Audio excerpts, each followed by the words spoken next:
Bienvenue dans ce nouveau numéro du Master Mag, une émission réalisée par les étudiants en journalisme de l'Université catholique de Lille. Dans cette émission spéciale COP21, des reportages et des interviews pour vous aider à décrypter ce sujet sensible. À mes côtés aujourd'hui pour la présentation, Antoine. Bonjour Adrien.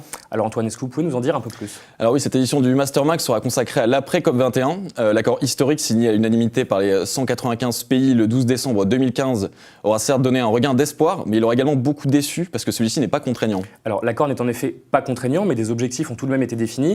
L'ambition principale est de maintenir le réchauffement climatique en dessous des 2 degrés et de réduire les émissions de gaz à effet de serre dans les meilleurs délais. L'échéance est d'ailleurs fixée à 2020, date à laquelle l'accord va entrer en vigueur, mais seulement si celui-ci est ratifié par au moins 55 pays représentant 55% des émissions mondiales. Mais l'écologie, on le sait, se joue aussi et surtout dans de petites structures au niveau local. Et c'est ce genre d'initiative que nous allons vous présenter aujourd'hui. Et en parlant d'initiatives localisées, Antoine, EDF était récemment partenaire d'une exposition dans le cadre de Lille 3000. Cet événement qui a pris le nom de Lille Respire avait pour but de mettre en avant des infrastructures plus respectueuses de l'environnement. Le but du jeu était en quelque sorte d'inventer le quartier du futur. Et tout de suite, nous vous proposons de visionner le reportage réalisé par Éléonore Sinoquet, Vincent Morel et Pierre Gault. Maison Folie Moulin accueillait du 2 décembre 2015 au 17 janvier 2016 l'exposition Lille Respire, labellisée COP21.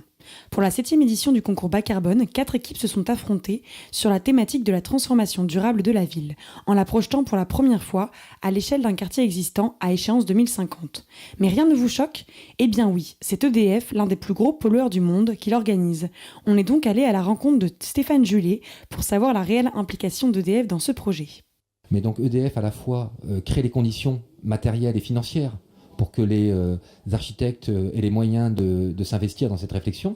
Donc chaque équipe qui a été invitée à réfléchir sur cet enjeu de ce quartier durable à Lille a été rémunérée et a obtenu, je crois, l'équivalent de 40 000 € pour pouvoir engager cette réflexion. Donc certes, EDF a été le promoteur de ce concours, mais ça a été aussi un facilitateur et également un accompagnateur.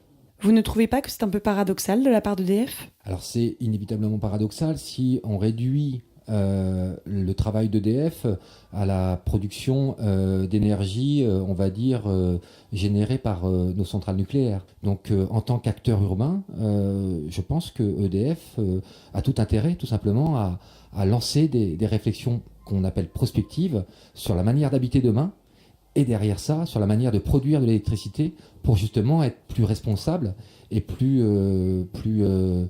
en harmonie avec les enjeux qui ont été largement débattus dans le cadre de la COP21. EDF serait donc désormais un acteur majeur dans la lutte contre le réchauffement climatique.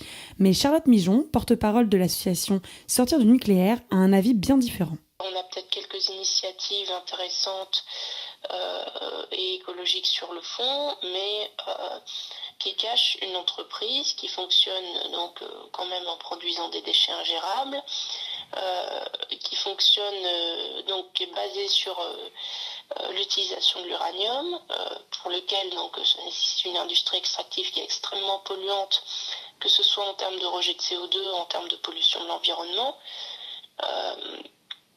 Donc voilà, c'est facile de se racheter une image à peu de frais, mais derrière, il n'y a pas forcément un véritable acteur de la transition énergétique et environnementale.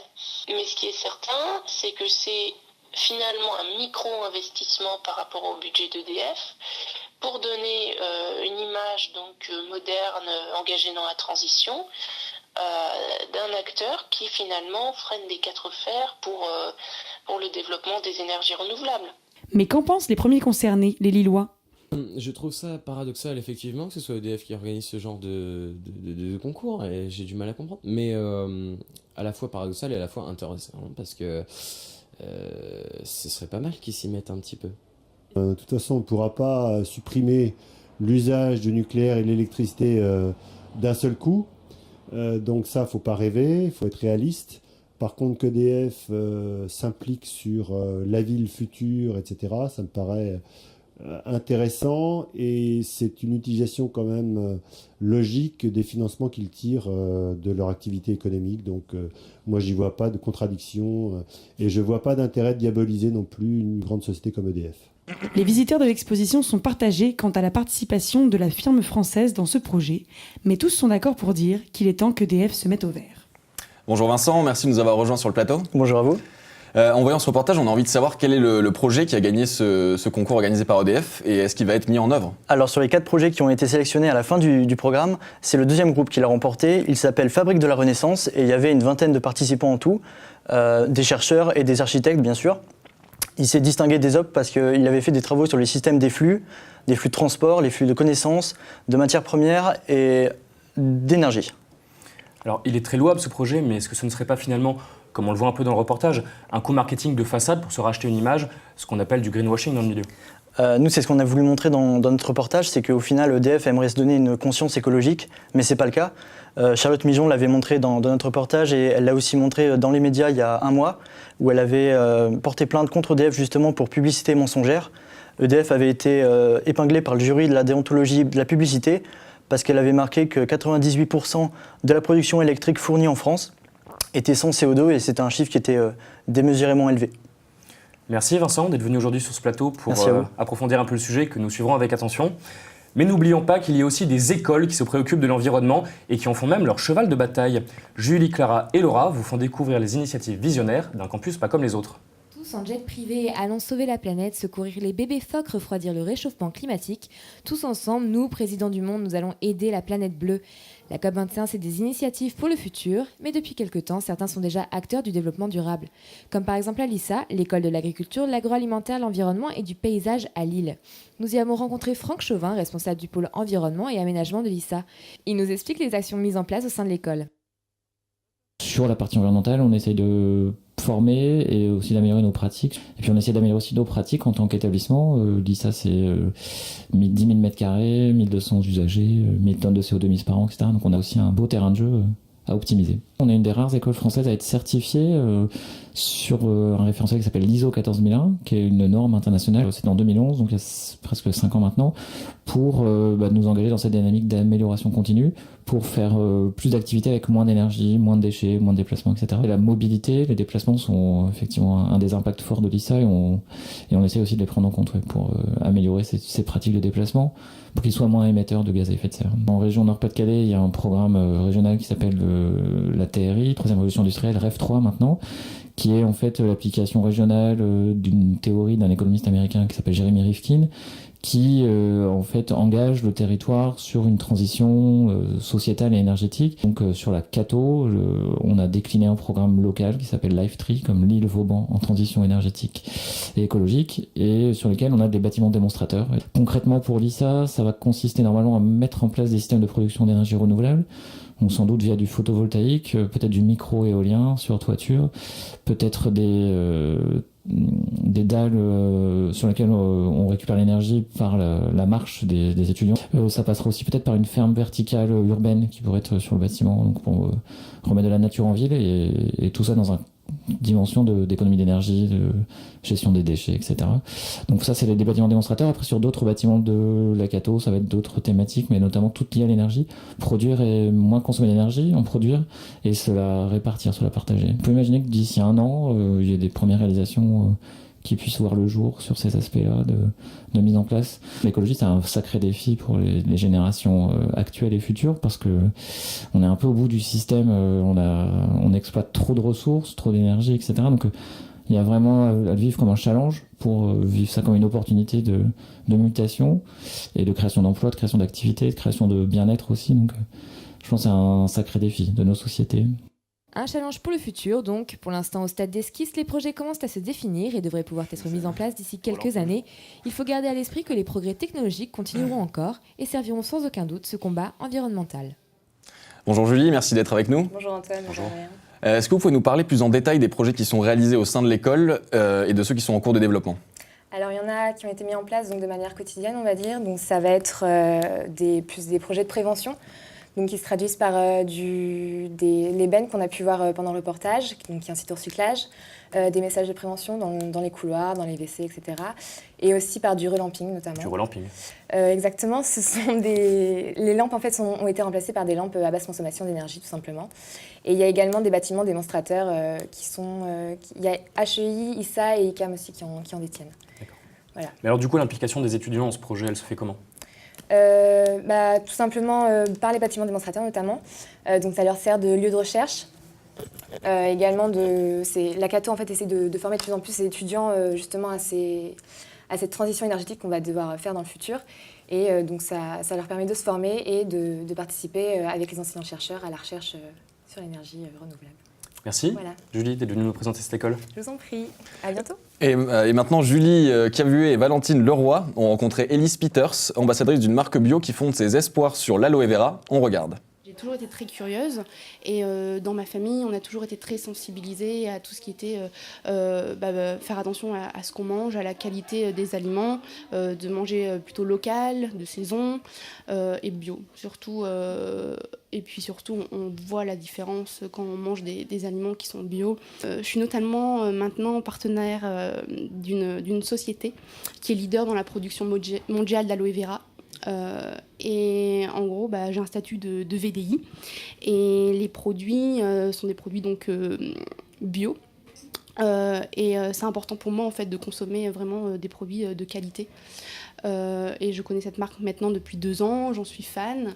Et avec cette activité, ce qui est très intéressant, c'est qu'on va pouvoir donc distribuer mondialement ces produits de qualité qui apportent du bien-être mais aussi qui rassemblent les gens parce que c'est au final une activité pas très au contact humain, quoi. Même si ma mission première au final c'est de favoriser la mobilité à l'étranger, mais voilà, de mon expérience avec mon master en écologie, si je peux aborder ce type de questions, forcément je les aborde, quoi. Et le plus souvent c'est vrai que c'est pas leur priorité. C'est pas forcément leur priorité, mais après ils entendent mon discours et puis je me dis que dans tous les cas ça restera quelque part dans leur coin de leur tête. Les projets qu'on propose aussi à l'étranger sont souvent également en lien avec l'environnement, avec la protection de l'environnement. On est en partenariat avec notamment des associations en Grèce.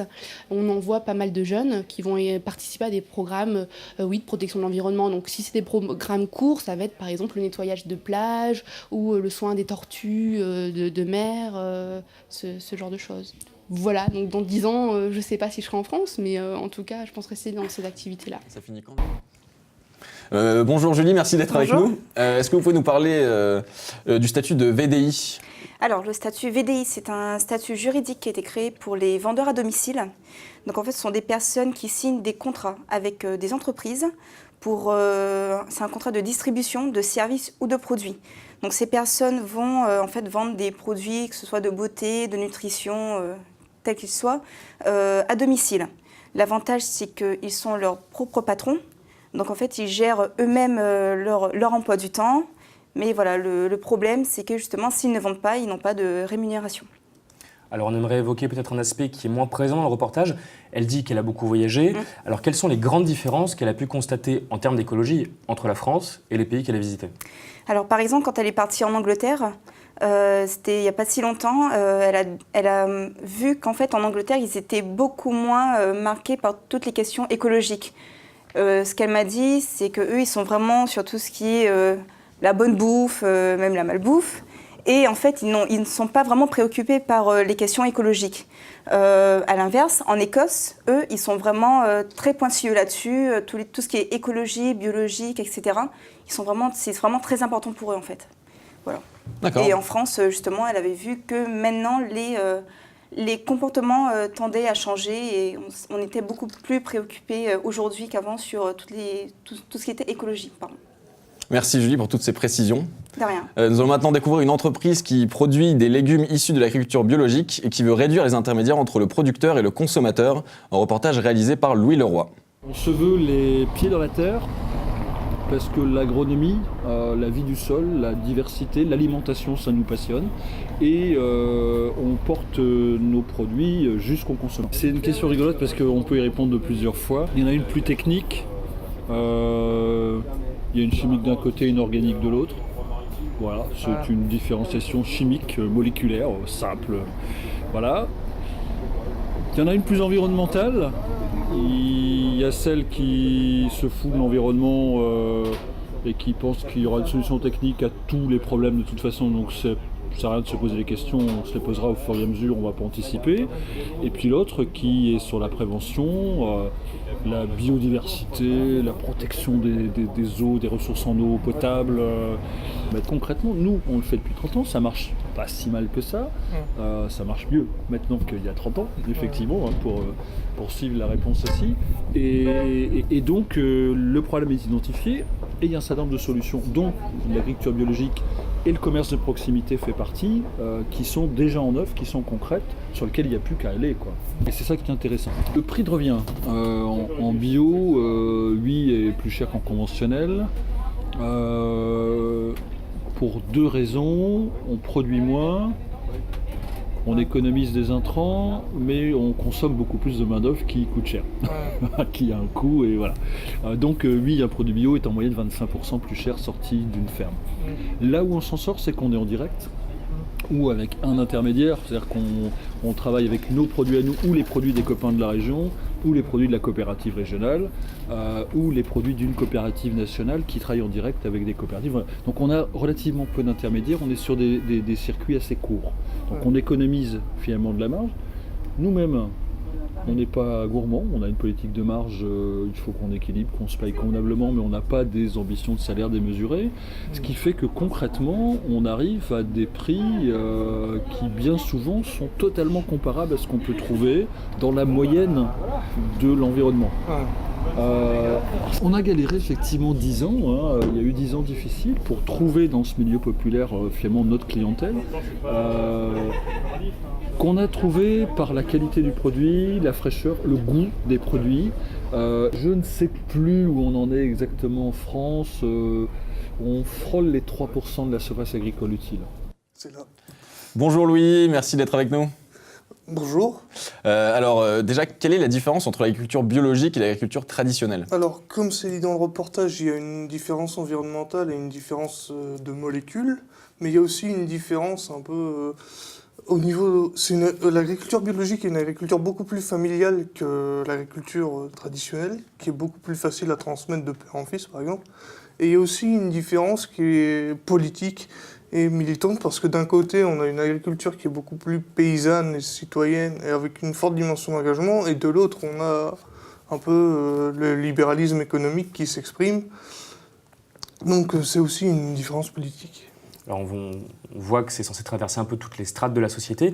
Donc est-ce qu'il y a aussi des jeunes qui viennent faire leurs courses dans cet endroit et qui viennent acheter bio dans cette ferme ?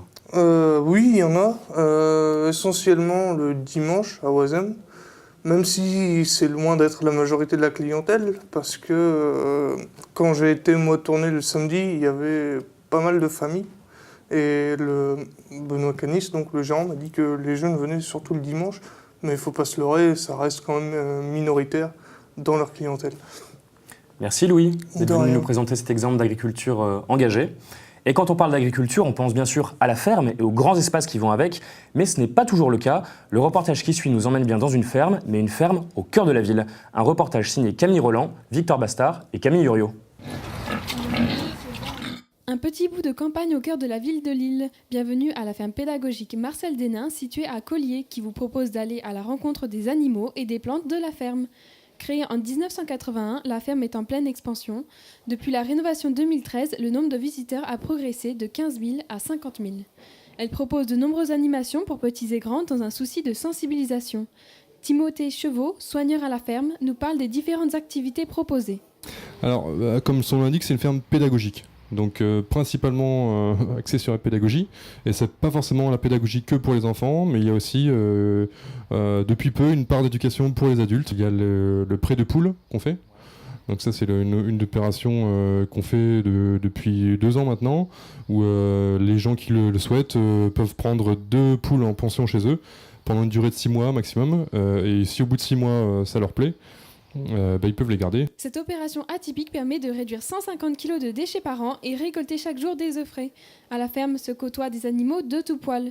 Mais ce n'est pas tout. En plus de la sensibilisation de la faune, la flore n'est pas en reste dans l'avenir écologique. Timothée nous parle d'un exemple d'agriculture durable.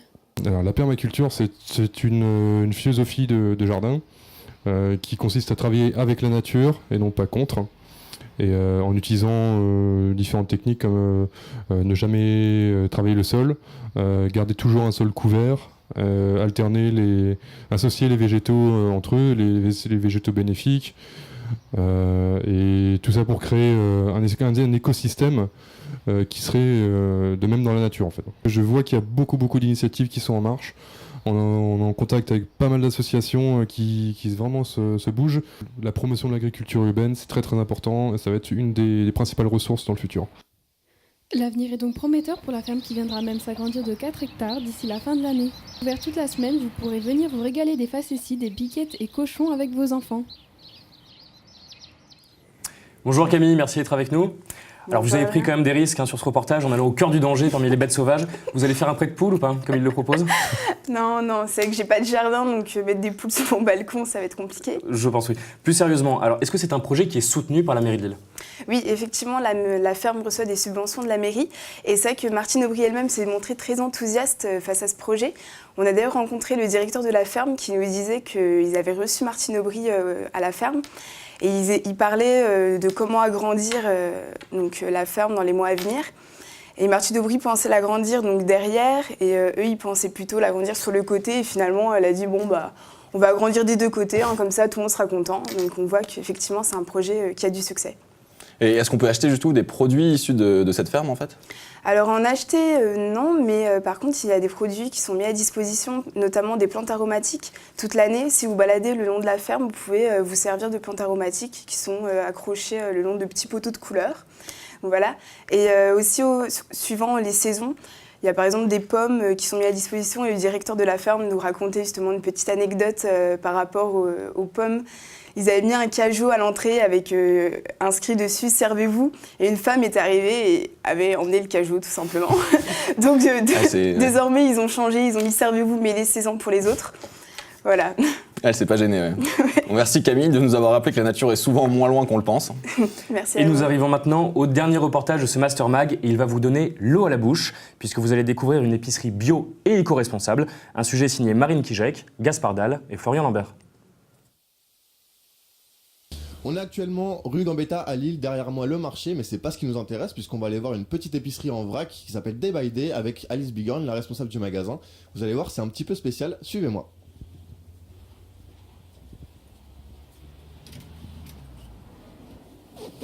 Bonjour Alice, vous êtes ici au Day by Day. Ça fait combien de temps que vous êtes ici à Lille ? Alors ça va bientôt faire 1 an, mi-février, on fêtera la première année de l'épicerie. Est-ce que vous pouvez nous expliquer un petit peu le concept du magasin ? Oui, donc l'épicerie en vrac, c'est venir consommer des produits de base en épicerie sucrée, salée, en droguerie également et en hygiène corporelle, avec vos propres contenants. Ou des emballages qui sont mis à votre disposition, des pots de réutilisation, voilà. Très bien. Est-ce qu'on peut faire un petit tour du magasin maintenant pour voir un petit peu les produits intéressants ? Alors ici, derrière moi, la partie droguerie, donc entretien de la maison, du linge et du corps. Donc aussi bien du liquide vaisselle qu'un détartrant pour nettoyer ou la salle de bain ou la cafetière, mais aussi du gel douche, du shampoing, du dentifrice, du déodorant et tout ça sans emballage et en quantité à la demande. D'accord. Voilà. Okay. Derrière vous, l'épicerie sucrée. Donc oui, en effet, les bonbons, mais aussi et surtout de la préparation à pâtisserie, donc toutes les farines, les sucres, fruits secs, céréales pour le petit déjeuner, biscuits pour le goûter, thé et café. Juste pour savoir quel type de clients vous avez dans ce magasin, est-ce que vous avez vu un afflux de clients par rapport à toutes les questions sur l'écologie qu'on a vues ou pas vraiment ? Ouais, alors c'est assez amusant parce que en effet, on touche des clients plutôt avertis, donc des gens qui sont sensibles à l'environnement, qui ont envie de consommer autrement. On touche aussi bien des jeunes, des moins jeunes, des familles. Les plus actifs sont les 25-35 qui, eux, rejettent vraiment le supermarché et la surconsommation. Donc, eux sont vraiment très actifs dans cette démarche. Et en plus, ils ont soit des enfants en bas âge, soit des enfants qui vont arriver. Et du coup, ce nouveau système de consommation est en train de se mettre en place et sera transmis aux générations à venir. Maintenant, face à nous, toute l'épicerie salée. Donc on commence ici avec les olives, les petits saucissons qu'il faut pour grignoter à l'apéro, mais des produits aussi plus basiques comme les riz, les pâtes, toutes les légumineuses, et là-bas un petit rayon pour les gourmands encore l'apéritif. D'accord, au niveau des prix, on est... Alors on peut annoncer des prix jusque 30% moins chers à produits équivalents. Donc il faut bien comparer l'origine du produit et sa qualité. Au-delà de permettre à un maximum de personnes de consommer sans emballage, c'est aussi faire un geste pour la planète. En fait, le fait de réutiliser vos emballages ou simplement des contenants que vous avez déjà, ça limite énormément vos déchets. Donc ça, c'est le premier geste pour la planète. Le deuxième geste pour la planète, c'est aussi ce gaspillage alimentaire parce que à force de surconsommer, on a tous 2 ou 3 paquets de spaghettis d'avance dans notre placard parce qu'il y avait la super promo à la supérette du quartier. Et finalement, on n'a pas besoin de tout ça. Donc on finit par gâcher. Là, le fait de consommer qu'en petite quantité, ça vous permet de consommer juste et d'éviter ce gaspillage alimentaire. Et on parle des prix. Le fait de ne plus gaspiller, d'acheter juste la quantité dont on a besoin sur des produits de qualité qui sont moins chers parce qu'on ne paye pas l'emballage, vous allez également faire des économies.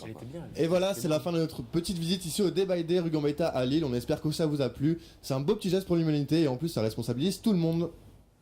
Bonjour Marine, merci d'être avec nous. Bonjour. Bonjour. Est-ce que le rôle croissant de l'écologie joue dans la fréquentation de l'épicerie ? Oui, tout à fait. Comme nous l'expliquait la responsable du magasin, le fait que les personnes soient de plus en plus sensibilisées à la défense de l'environnement et qu'à Day by Day, il n'y ait pas d'emballage, par exemple, et qu'on puisse choisir la quantité de ces produits, ça plaît énormément. Donc oui, c'est une initiative qui a beaucoup de succès. Alors, quel type de personnes vient visiter l'épicerie ? Par qui c'est fréquenté ? Alors, il y a beaucoup de personnes sensibilisées à l'environnement, forcément, et comme on l'expliquait dans le reportage, c'est aussi beaucoup de personnes qui ont entre 25 et 35 ans et qui rejettent en fait tout simplement la société de consommation. Il y a aussi pas mal d'étudiants, le fait que les produits soient vraiment pas chers, ça leur permet de faire des économies et ça les attire pas mal. Merci Marine et merci à tous. L'émission touche maintenant à sa fin. On espère vous avoir éclairé sur les projets écologiques lillois. Et on se retrouve bientôt pour une nouvelle émission. Merci à tous et à bientôt.